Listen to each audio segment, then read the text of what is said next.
How's it going, everyone? Hope you're well. Mr. Boulder back today with a video idea that I've had kicking around for quite a while. A while back I thought about doing a video where I'll be ranking my favourite albums from the Big Four of thrash metal from worst to best to find out which is my absolute favourite from the Big Four. At the same time, I also had the idea of ranking the albums that came last place in the album rankings. I had that idea for a video, and about a week or two, someone got in touch with me and said, "Have you had that idea for a video?" And I said, "Yes, I have." So I decided to make it the subject of this week's video. So this week we're going to be talking about Megadeth's Risk from 1999, Anthrax's Volume 8, The Threat is Real from 1998, Slayer's Diversity Musica also from 1998, and Metallica's St. Anger from 2003.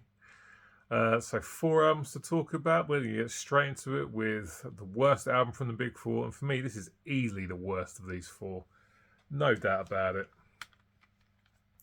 And it's Megadeth's Risk from 1999. I hate to sort of cuss anything to do with Dave Mustaine because he's the reason I picked up a guitar. But this album is just not good at all.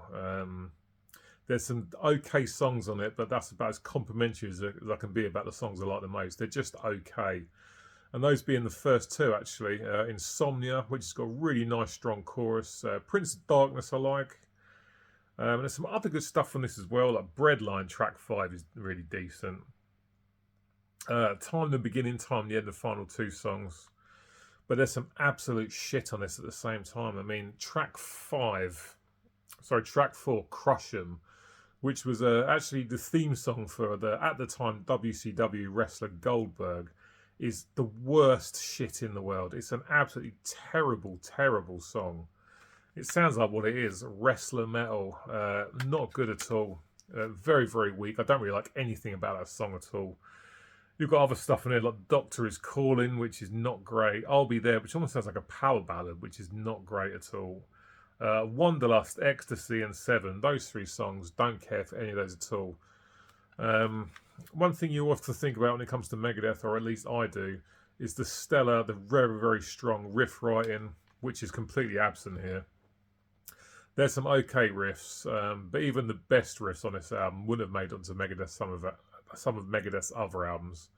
Say something like Rust in Peace or So Far So Good So What. The riffs would have ended up in the bin.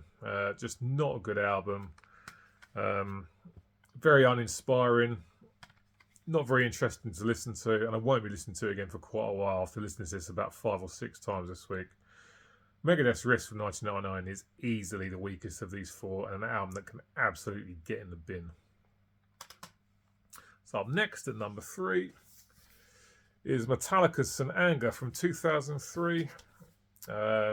Has to be said, and I'm not going to go into too much detail on this album because I'm going to be featuring this album in a video on its own soon in the near future. This is an album that, for me, with repeated listens, has reaped rewards. I'm enjoying this album more now than I ever have done. It's, of course, far from perfect, and I definitely have issues with it, but I'm enjoying it more than I ever have. The first 2 songs I really, really do enjoy, and always have, Frantic and St. Anger. I love the lyrics in Frantic. And the chorus as well. St. Anger's a great track. I really enjoy that one. Some Kind of Monster's a track I really enjoy. I like some of the riffs in that a lot. Dirty Window's a decent tune. Invisible Kid that I like a lot. My World is another great track.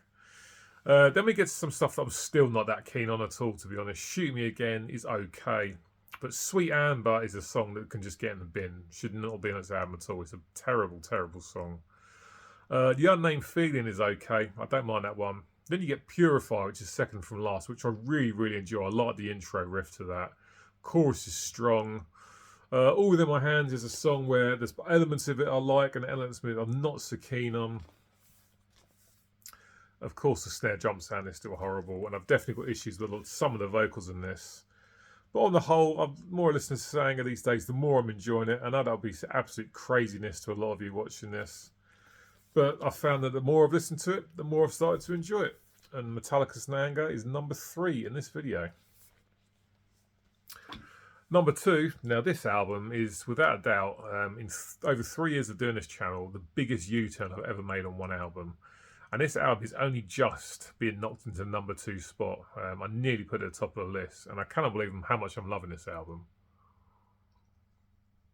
Because this time last week I still thought it was a horrible piece of shit. But I've completely changed my tune.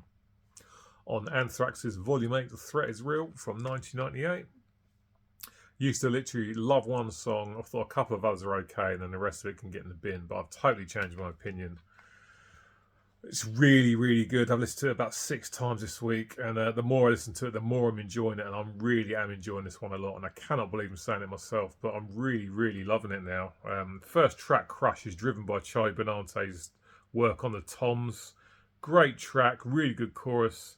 Catharsis track 2, again, it's up-tempo, it's really good, strong chorus.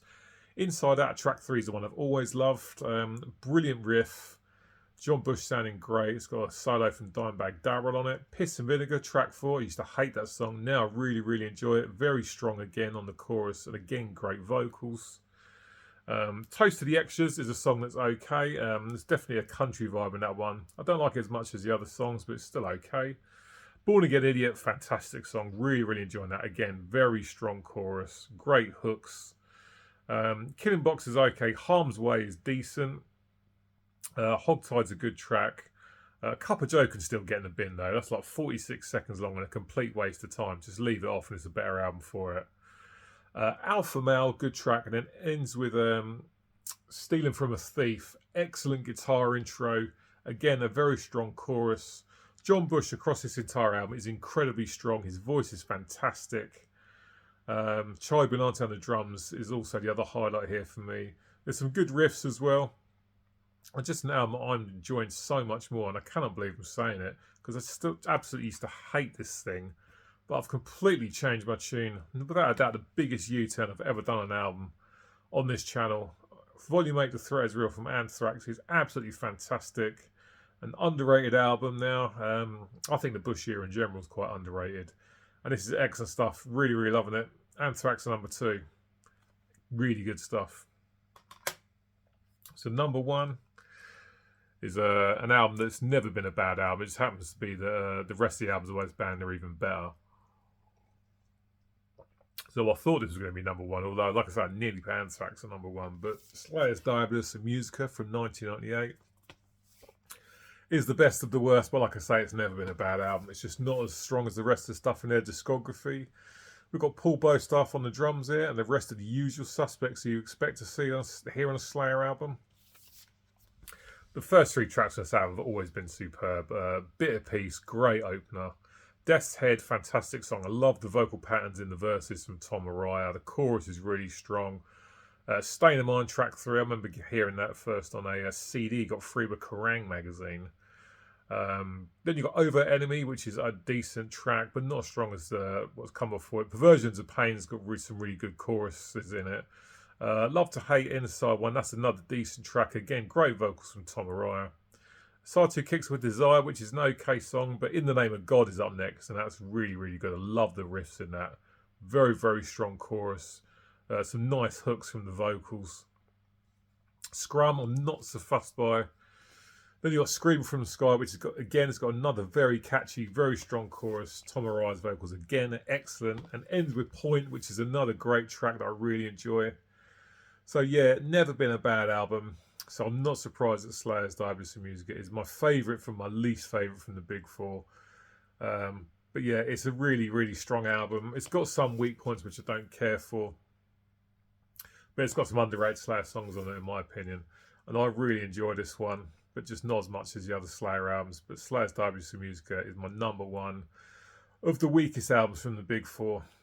Really decent stuff, this. Right, guys, that's it for today. Cheers for watching to the end. As always, get in touch. Let me know what you think about these albums. I shall be back next week with another video. I'm not sure what I'm going to be doing yet. But as always, thanks for watching. And until then, cheers, take care, and I'll see you later.